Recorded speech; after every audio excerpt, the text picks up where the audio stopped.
Bonjour, bienvenue à Chemin de Guérison. Si je vous dis vacances d'été, congés scolaires, congés universitaires, congés professionnels, qu'est-ce que cela évoque pour vous? Comment est-ce que cela résonne en vous? C'est ce dont j'aimerais vous parler dans cette vidéo et certainement dans quelques vidéos suivantes. Euh, pour les personnes qui sont dans l'hémisphère sud, cette vidéo va être peut-être pas totalement adaptée à la période actuelle, mais voilà, vous pourrez l'utiliser pour plus tard. Pour nous qui sommes dans l'hémisphère nord, nous sommes en plein dans l'été, qui coïncide aussi dans beaucoup d'endroits, je dirais même la plupart des endroits, avec vacances scolaires, vacances universitaires ou même congés professionnels. C'est donc une période pendant laquelle on est coupé, détaché ou en pause par rapport aux activités, au rythme que nous avons de manière générale euh, les autres moments de l'année. C'est quelque chose, donc cette période estivale, donc qui est bien plus longue même que la période des vacances en général, cette période est souvent présentée comme une période de loisirs, joyeuse, festive, propice aux rencontres, propice même à l'amour, à la légèreté, euh, propice à exprimer sa joie de vivre, sa liberté aussi. Seulement, ce n'est pas le cas pour tout le monde. Ce n'est pas le cas pour tout le monde maintenant, ce n'était peut-être pas le cas aussi pour vous lorsque vous étiez plus jeune, lorsque vous étiez dans votre période d'adolescence ou en tant qu'enfant. Et du coup, cela a certainement laissé des souvenirs. Vous pouvez avoir des souvenirs plus ou moins précis, plus ou moins joyeux, en fonction de ce qui s'est passé pour vous pendant les vacances scolaires, pendant l'été. Et peut-être que cela ressurgit maintenant parce que c'est encore la période des vacances estivales de l'été. Comment est-ce que cela se manifeste en vous? Dans vos pensées, dans vos émotions, dans votre corps, même dans dans vos interactions avec vous-même et avec les autres. Qu'est-ce que cela vous pousse à faire ou à ne pas faire? Comment est-ce que cela influence votre attitude au quotidien, votre humeur? Voilà, ce sont toutes ces choses, tous ces éléments que j'aimerais nous inviter, vous inviter à prendre en compte, à prendre du temps, à laisser de l'espace pour explorer tout ceci.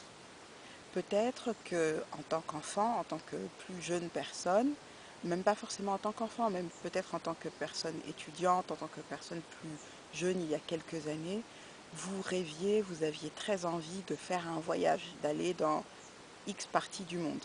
Et vous n'avez pas pu le faire jusqu'à présent pour X, Y raison. Et il se trouve que une personne de votre entourage, de votre voisinage, dans votre cercle professionnel, etc., quelqu'un que vous connaissez, part vers cette destination pour ses congés estivaux. Euh, Comment est-ce que vous vous sentez face à cette annonce, face à cet événement? Qu'est-ce que cela réveille en vous? Comment est-ce que cela résonne en vous? Ce que vous allez ressentir à ce moment-là, ça peut être de la colère, de la tristesse, des regrets, des remords, de la jalousie même, de la joie, euh, voilà, peu importe ce que vous allez ressentir, c'est très important de prendre le temps de reconnaître ce que vous ressentez quelque chose, ce que vous ressentez, de le nommer, en tout cas d'essayer de nommer ce que vous ressentez et d'essayer de voir à quel moment de votre vie est-ce que vous avez déjà senti cette même chose que vous ressentez euh, concernant cet événement. Ici, j'ai pris le cas d'un voyage, mais ça peut être autre chose. Ça peut être une personne qui s'est acheté, je ne sais pas, un parasol, on va dire, ou un vélo pour cette période estivale. Voilà, comment est-ce que cela résonne en vous? C'est vraiment important de prendre le temps d'explorer cela parce que ce que vous ressentez, aussi pénible que cela puisse être, c'est une information. C'est une information qui remonte pour être explorée parce que maintenant, vous êtes une personne plus âgée. Plus âgée, ça peut être seulement plus âgée de quelques jours, de quelques semaines, de quelques mois. En tout cas, vous êtes un peu plus détaché de l'événement qui s'est produit dans le passé. Et c'est une occasion pour aller euh, consoler, réconforter, apporter de l'amour à cette partie de vous qui a vécu cet événement d'une manière plus ou moins triste, plus ou moins colérique, agressive, etc. Surtout, euh, ne vous refermez pas face à l'émotion ou à ce qui va ressortir, ce qui va émerger. Je pense à ça, je pense par exemple à de la jalousie. Souvent quand on ressent de la jalousie ou de la colère, on peut se dire «Ah mais non mais c'est bête, j'ai pas envie de ressentir ça» et hop, on zappe. Au contraire, c'est le moment de prêter attention à cette jalousie, à cette colère, pour savoir pourquoi est-ce que je me sens en colère, pourquoi est-ce que je ressens cette jalousie, qu'est-ce que ça dit de moi. Cette jalousie, qu'est-ce que j'aurais aimé qui se passe à la place?